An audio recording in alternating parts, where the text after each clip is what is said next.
Before the show begins, anything said in the opening shot or my comments were my initial impressions and have changed as time goes on. More on that later. I hope you enjoy! Alright, we're near Wichita, Kansas right now. I'm at Hampton Inn. I'm going to be going to a wildlife park tomorrow. Gonna do some cool animal encounters.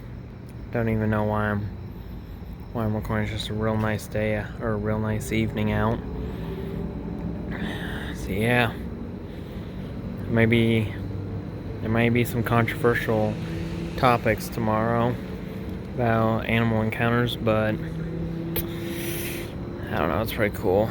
I'll give you my review tomorrow during the zoo walk.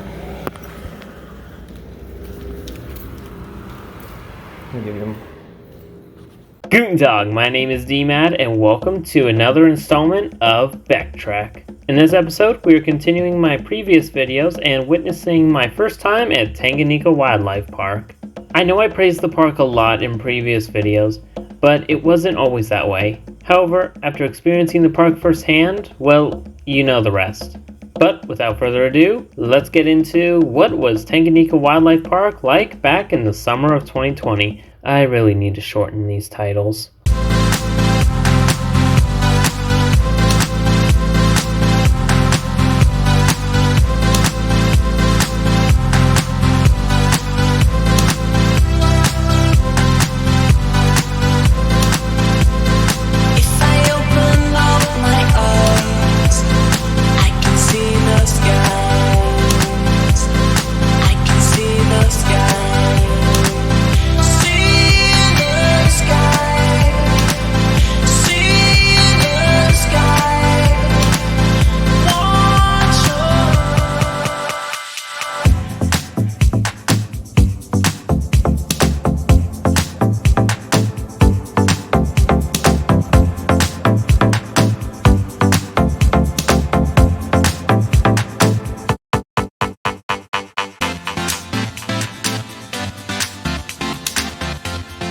I first learned about Tanganyika Wildlife Park in the early summer of 2020, when my family and I were looking for a place to stop on our way back from Colorado. It was a toss-up between this and another zoo that I can't remember.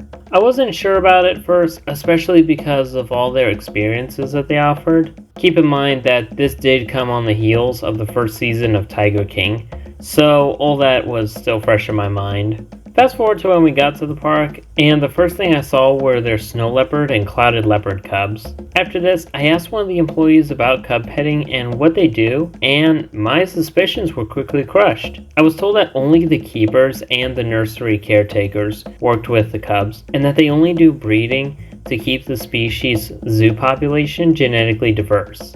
And to this day, I can confirm that she was telling the truth. After all that, we wandered around the park for a bit. This was one of the first facilities I went to that wasn't geographically segregated. Rather than divide animals based on where they were from, the park more divides their collection based on taxa, or animals that are closely related to each other. Another interesting thing I liked was their use of islands, especially with their white-handed gibbons.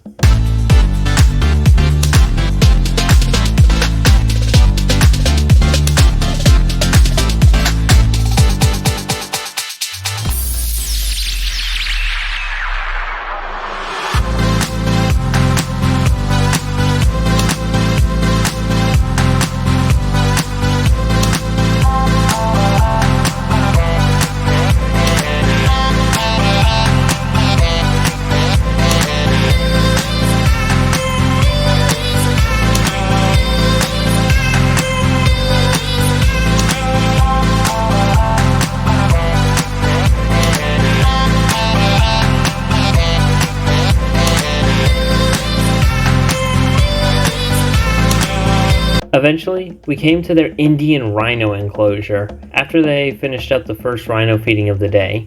Next door, there was a troop of vulnerable primates which I had never seen before, the Javan langur.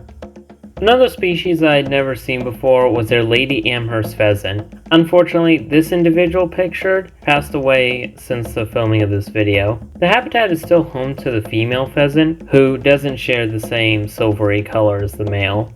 After seeing what was their bird area at the time, before they expanded and added owls and pigeons, we arrived at the cat circle. Not only did we see a pair of snow leopards being introduced for breeding, but we also saw a pair of clouded leopards, a sleeping binturong, the first one I've ever seen and successfully photographed, as well as a holding area for their cheetah cubs. Here, I learned more about their snow and clouded leopard breeding, understanding that not only do they have a large collection of individuals, but they're also able to keep them cool in the hot Kansas heat.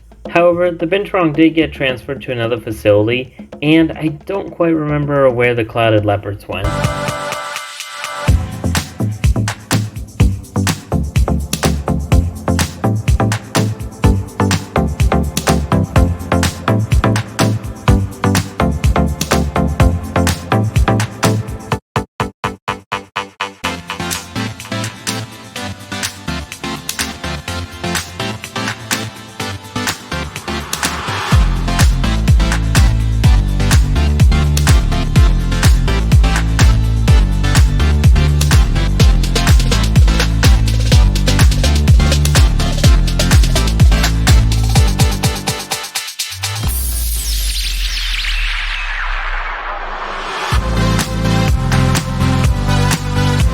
As much as I love the cat circle, we had to get moving to their Lemur Island experience. Before I continue, I just want to let you know I was very conservative about the footage here, as the island has to be very careful with media for risk that it gets manipulated by other groups. But one thing that I can say that has changed is that they used to take pictures only on their own iPads. Now, with permission, they use the guest phones to get family pictures as well as close-ups with the feedings.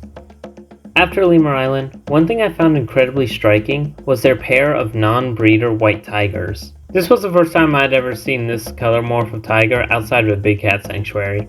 And just like big cat sanctuaries, Tanganyika had no intent of breeding the sibling pair, and gave them plenty of room and proper enrichment. But like the big cat and leopards, the tigers were retired to another facility. The habitat is now home to an unrelated white tiger cub.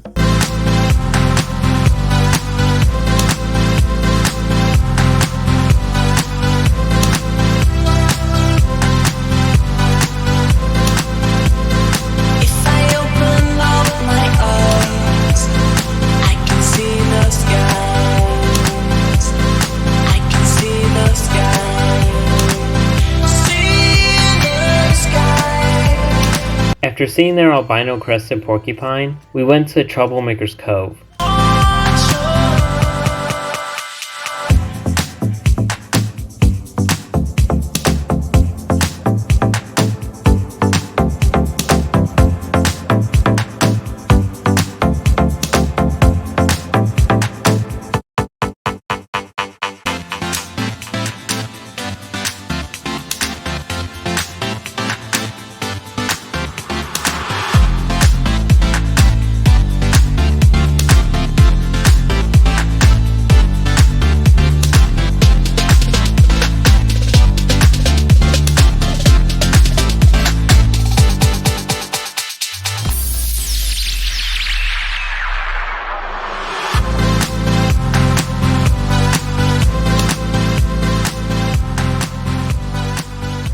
This building is not only home to their albino American alligator, but is also home to a colony of African pig. Oh goodness!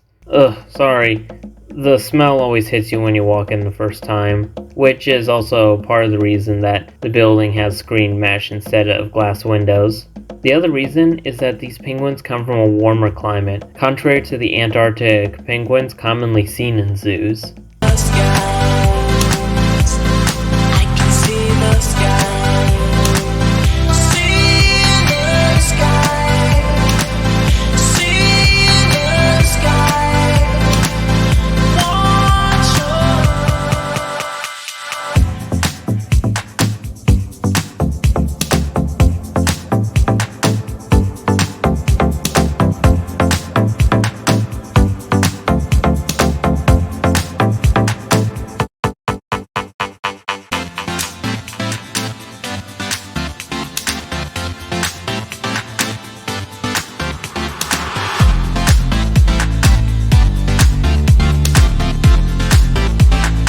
Now, even though the penguin habitat hasn't changed, one thing that has really changed was this. Contrary to what I thought it was at the time, and was kind of hoping for, this area would eventually become the Tanganyika Falls splash pad. I thought it was going to be a new habitat, but hey, I'm not arguing with the results.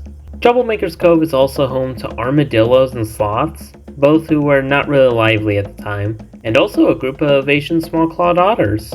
Filling up the gaps of where we hadn't been yet, we went to Kangaroo Walkabout, where you get to pet the red kangaroos. We also stopped by their petting zoo to feed juvenile sulcata tortoises and guinea pigs. Furthermore, there was also a pair of honey badgers and a king vulture over to the side. At the eastern end of the park, they had my first viewing of a giant anteater, as well as a herd of endangered Grevy's zebra. Back then, their herd did seem a little larger than it is now.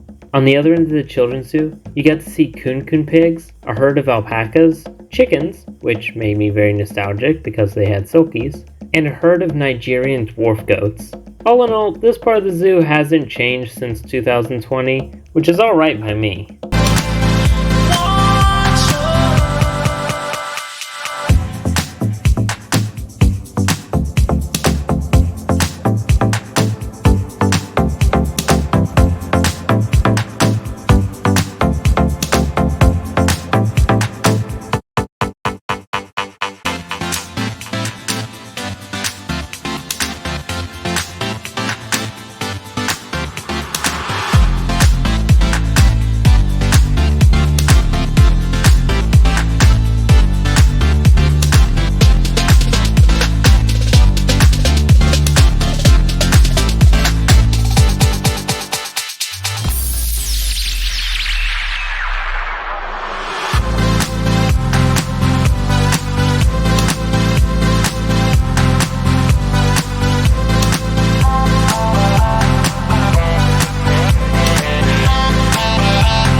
Now for the big part of the video. It was time for our small cat meet and greet.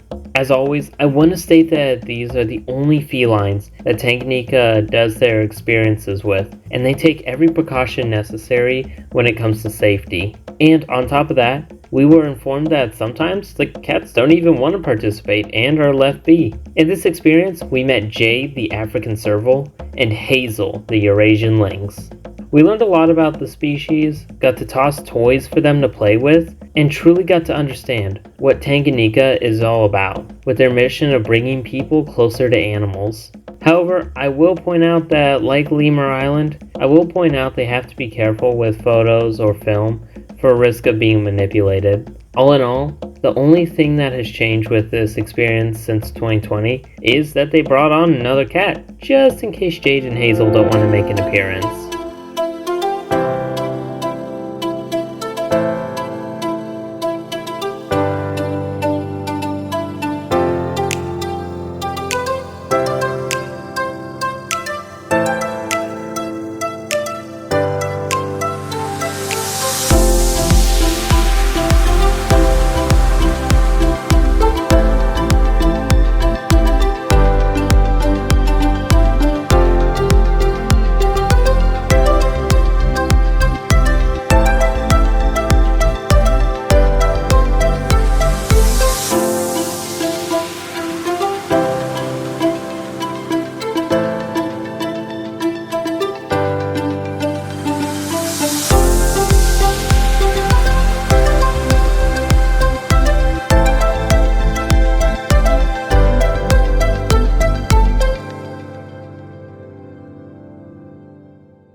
One last thing we had was the pygmy hippo feeding. This took up the last section of the park, the primate circle.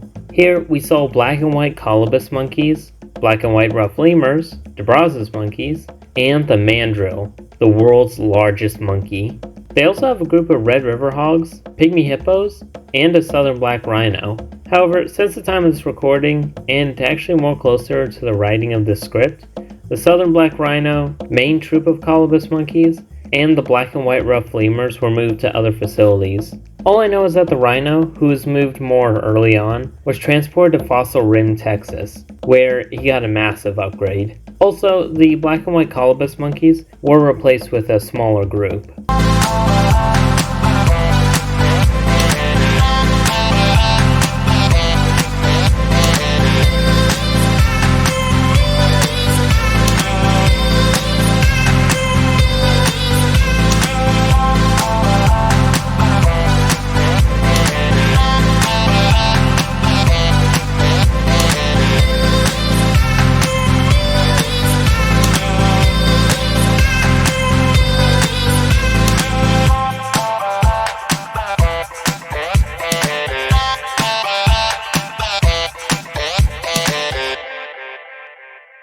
But after we've had the pygmy hippos, I got some more footage of the white tiger, which you've probably already seen, and thus concludes my Colorado trip. All in all, even though I had my worries about Tanganyika Wildlife Park, those were quickly put to ease when I actually got to experience the park firsthand, rather than just go off what I found online and go off things like Tiger King that definitely influenced my perspective at first.